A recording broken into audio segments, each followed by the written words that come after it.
Mbolo à tous.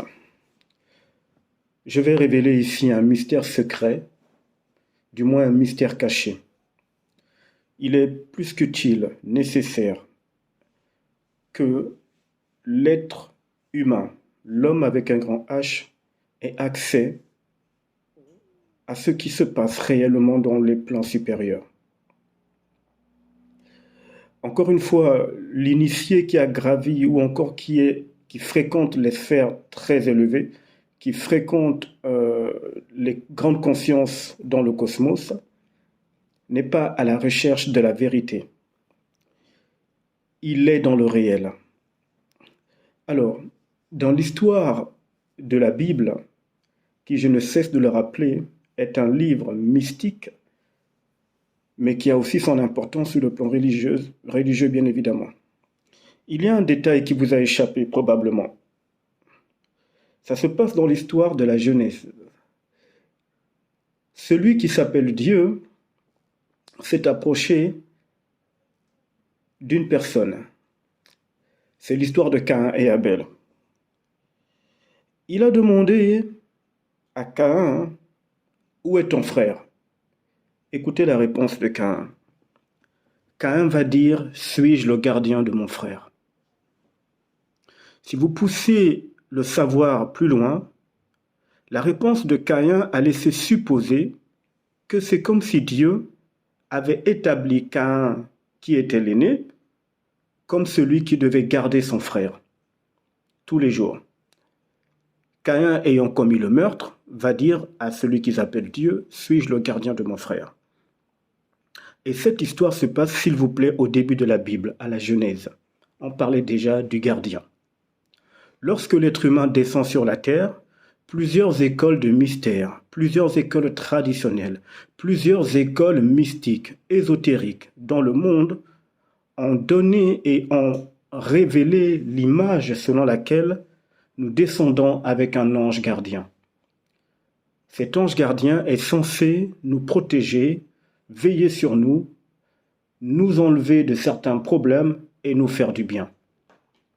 Sauf que le passage que je viens de vous expliquer dans la Genèse montre que Caïn a refusé d'être le gardien de son frère. Il y a effectivement une entité qui tourne autour de vous quand vous venez au monde. Mais il n'a jamais été votre gardien. Il n'a jamais été là pour vous faire du bien. Vous êtes votre propre gardien. C'est à vous-même de veiller sur vous et à personne d'autre. D'ailleurs, si vous observez la vie courante, lorsqu'un individu quelconque se fait agresser, il va d'abord s'arranger à se défendre lui-même, quitte à ce qu'après, il crie « Au secours, venez m'aider ». Il va chercher à sauver sa vie en priorité de par sa propre force, quitte à ce qu'après, il commence à alerter tout le monde pour qu'on vienne le soutenir. Toutes les fois où vous avez cru, où vous avez pensé, imaginé qu'un ange gardien, une entité bienveillante, sera autour de vous pour vous protéger d'un malheur ou d'un problème, alors dites-moi pourquoi est-ce que les problèmes et les malheurs vous attaquent? Pourquoi est-ce que vous subissez toujours ceux que vous n'êtes pas censé subir puisque vous avez un ange gardien? Quand on parle de gardien, on sait ce que ça veut dire. Il est là pour veiller sur vous officiellement, un peu comme une sorte de garde du corps. On nous a orienté les pensées dans le mauvais sens, en nous donnant l'impression que nous pouvons compter sur une force extérieure pour nous protéger, pour veiller sur nous. Lorsque nous avons atterri dans cette planète, je l'avais dit il y a très longtemps dans un enseignement, nous avons atterri avec tout à l'intérieur de nous-mêmes. Rien de ce dont on a besoin n'est à l'extérieur. Tout est à l'intérieur de nous. Lorsque vous êtes malade, votre propre corps a la possibilité de créer la guérison. Lorsque vous êtes en proie à des attaques dites spirituelles, votre lumière interne cosmique a la capacité de dégager les attaques loin de vous. Celui que vous appelez les anges gardiens, ou ceux-là que vous appelez les anges gardiens, Ils sont là pour vous regarder, pour vous garder, mais pas dans le sens de votre salut. C'est vous-même qui devez chercher la force de vous sauver à l'intérieur de vous. C'est au-dedans de vous que se trouve tout ce dont vous avez besoin.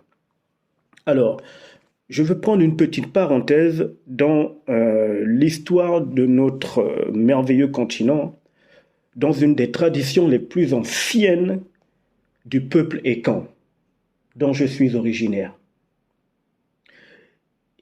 Il est raconté une bataille séculaire qu'il y a eu entre deux camps. Les hommes de la terre et les immortels. Il fut un temps où il y a eu une bataille. Et dans cette bataille, ou dans ces batailles, les gens, pour se défendre, sortaient des fétiches, des armes de leur propre corps pour affronter leurs adversaires. Ils n'allaient pas les chercher à l'extérieur. Certains pouvaient mettre leurs mains dans leur bouche et sortir des armes mystiques hautement puissantes pour vaincre l'adversaire. La valeur du guerrier Écan était vue et admirée en fonction du degré de son vampire, si vous préférez de sa sorcellerie, mais intérieure. Alors, pourquoi je vous en parle? On vous a habitué à chercher le salut par tous les moyens et dans tous les domaines à l'extérieur de vous. Les armes pour vous défendre sont à l'intérieur de vous. Et si vous ne les avez pas, vous avez le pouvoir de créer ces armes par la puissance de votre parole.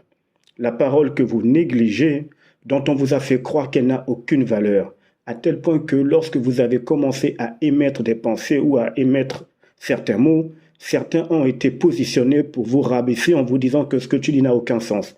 Et vous avez affaibli votre puissance au niveau de votre parole parce que vous avez cru à ce qu'on vous a dit.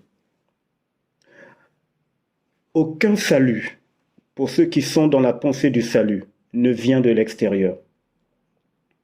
Lorsqu'un fort, à l'époque médiévale, lorsqu'un royaume ou un château était attaqué, le roi ou les gens du royaume comptaient d'abord sur leur force intérieure avant d'aller chercher des alliés à l'extérieur.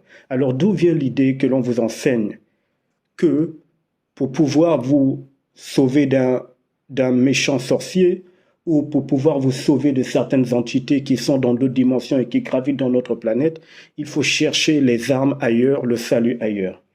Vous êtes votre propre arme, vous êtes votre propre puissance, vous êtes votre propre salut. Commencez déjà à chercher au fond de vous ce qu'il faut pour vous défendre et vous protéger. Maintenant, si vous avez un renfort de la part de quelqu'un qui maîtrise les arts cosmiques ou les arts mystiques et autres, tant mieux. Mais sachez qu'à la base, quand vous êtes venu dans cette planète, vous n'êtes pas venu sans rien. Vous êtes venu avec une sorte de puissance. Vous êtes venu avec votre pouvoir créateur. Vous êtes venu avec votre lumière. Vous êtes venu avec des dons. Vous êtes venu avec des capacités mystiques et extrasensorielles. Tout cela est enfui en vous. Ils sont simplement cachés et endormis. Et on vous a fait croire que c'était à l'extérieur de vous. Et quand vous partez à l'extérieur de vous, chercher un blindage, une sécurité quelconque, un soutien spirituel auprès de je ne sais trop qui, vous finissez par vous rendre compte que vous dépendez par la suite de la personne. Et si la personne décède, qui va maintenant vous protéger? Votre protection première vient du fait que vous devez prendre conscience que vous êtes une véritable puissance énergétique qui pilote un corps. Vous êtes votre propre gardien, à la fois sur le plan physique, matériel, mais aussi sur les plans invisibles. Vous seul pouvez sauver, si je peux employer ce terme, votre vie. Parce que le salut vient de l'intérieur et s'exprime à l'extérieur. Bonne journée à tous.